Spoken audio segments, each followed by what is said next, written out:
नमस्कार, मी मनीषा. तुम्ही पाहत आहात एम न्यूज. महाराष्ट्राच्या सत्ता संघर्षाचा आणि शिवसेनेच्या अस्तित्वाचा अंतिम फैसला आता एका अत्यंत संवेदनशील आणि ऐतिहासिक वळणावर येऊन पोहोचलाय. सर्वोच्च न्यायालयात पार पडलेल्या सुनावणीत ठाकरे गटाचे वकील देवदत्त कामत यांनी असा कायदेशीर चक्रव्यूह रचला ज्यामुळे शिंदे गट आणि त्यांच्या आमदारांचं अस्तित्वच धोक्यात येऊ शकतं. या संपूर्ण कायदेशीर लढाईला एक नवी आणि आक्रमक दिशा देणारी ही नवीन अत्यंत प्रभावी दिशा ठरली आहे. पॉवरफुल दिशा ठरली आहे. शिंदे गटाचा कायदेशीर पायाच उखडला गेला. हाय व्होल्टेज ड्रामा झाला. महाराष्ट्राच्या राजकारणाची दिशा बदलणारी सुनावणी सर्वोच्च न्यायालयात सुरू आहे. कपिल सिब्बल यांच्यानंतर आता ठाकरे गटाचे ज्येष्ठ वकील देवदत्त कामत यांनी कोर्टासमोर असे युक्तिवाद मांडलेत ज्यानं संपूर्ण राजकीय वर्तुळात खळबळ उडवून दिली आहे. कामत यांचा रोख अगदी स्पष्ट आहे. शिंदे आणि त्यांच्या बंडखोर आमदारांना थेट आणि पूर्वलक्षी प्रभावानं अपात्र ठरवा. पण या मागणीमागे नक्की काय कायदेशीर डावपेच आहेत, चला समजून घेऊयात. मुद्दा क्रमांक 1, पक्षांतराची फळं आणि बेकायदेशीर बहुमत. युक्तिवादाची सुरुवात करताना कामत यांनी थेट मुद्द्यावर हात घातला. एखादा लोकप्रतिनिधी जेव्हा पक्षांतर करतो तेव्हा त्याचे सभागृहातील सदस्यत्व तत्काळ संपवायला हवे. परंतु या प्रकरणात विधानसभा अध्यक्षांनी जाणीवपूर्वक वेळ काढल्यामुळं बंडखोर आमदारांनी बेकायदेशीर पक्षांतराचे सर्व फायदे पदरात पाडून घेतले आहेत. विधिमंडळातील ज्या बहुमताच्या जोरावर निवडणूक आयोगानं शिंदे गटाला मूळ पक्ष आणि धनुष्यबाण चिन्ह बहाल केलं, ते बहुमत जर विधानसभा अध्यक्षांच्या चुकीच्या आणि अतार्किक निर्णयावर आधारलेलं असेल तर त्याचे परिणाम अतिशय गंभीर होतील. थोडक्यात सांगायचं तर जर पायाच बेकायदेशीर आहे तर त्यावर उभारलेली इमारत वैध कशी असू शकते.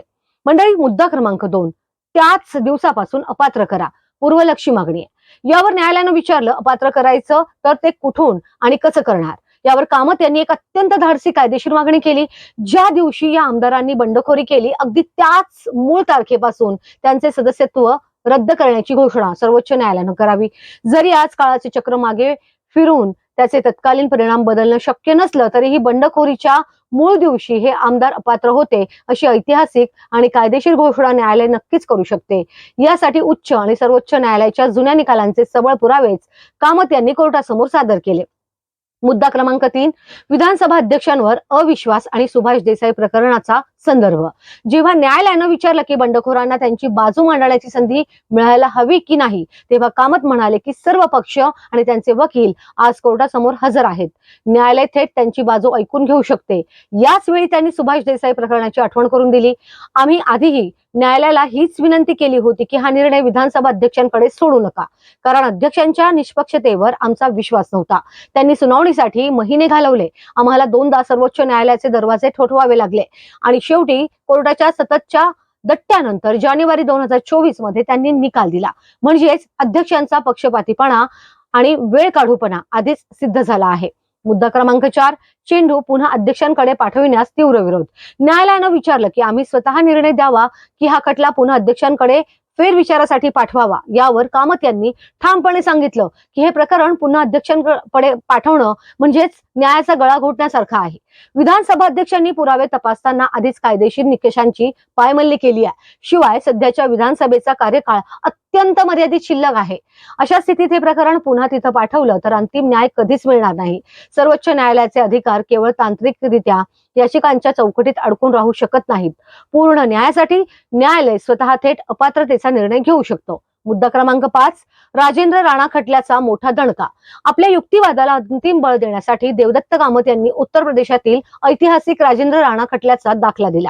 या खटल्यात सर्वोच्च न्यायालयानं स्पष्ट केलं होतं की 10व्या अनुसूचीची म्हणजेच पक्षांतर बंदी कायदा, चेष्टा किंवा विधानसभा अध्यक्षांची अगतिकता न्यायालय कधीही सहन करणार नाही. अत्यंत अपवादात्मक स्थितीत जिथे अध्यक्ष निर्णय घेण्यास अपयशी ठरतात तिथे न्यायालय पहिल्याच टप्प्यात थेट आमदारांना अपात्र ठरवू शकते. राजेंद्र राणा खटल्यातही बंडखोर आमदारांनी मंत्रिपद उपभोगली होती आणि विधानसभेचा कार्यकाळ संपत आला होता तेव्हा सर्वोच्च न्यायालयानं प्रकरण अध्यक्षांकडे न पाठवता स्वतः त्या आमदारांना पूर्वलक्षी प्रभावानं अपात्र घोषित केलं होतं. निकालाची दिशा आणि थेट आव्हान. ठाकरे गटाच्या वकिलांनी संपूर्ण कायदेशीर कड्या कुलूप बंद केल्या आहेत. त्यांचा दावा स्पष्ट आहे.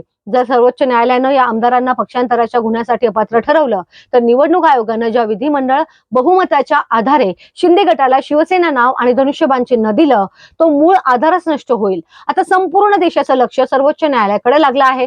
न्यायालय कामत यांचा हा आक्रमक युक्तिवाद मान्य करून शिंदे आणि त्यांच्या आमदारांना थेट घरी पाठवणार का, त्यांच्या आमदारकीसह मंत्रिपदावर गदा येणार का हे पाहणं महत्वाचं ठरेल. तुम्हाला काय वाटते तुमचे कमेंट बॉक्समध्ये नक्की शेअर करा. आणि हो, व्हिडिओ आवडला असेल तर लाईक, सबस्क्राईब आणि शेअर करायला विसरू नका. नमस्कार.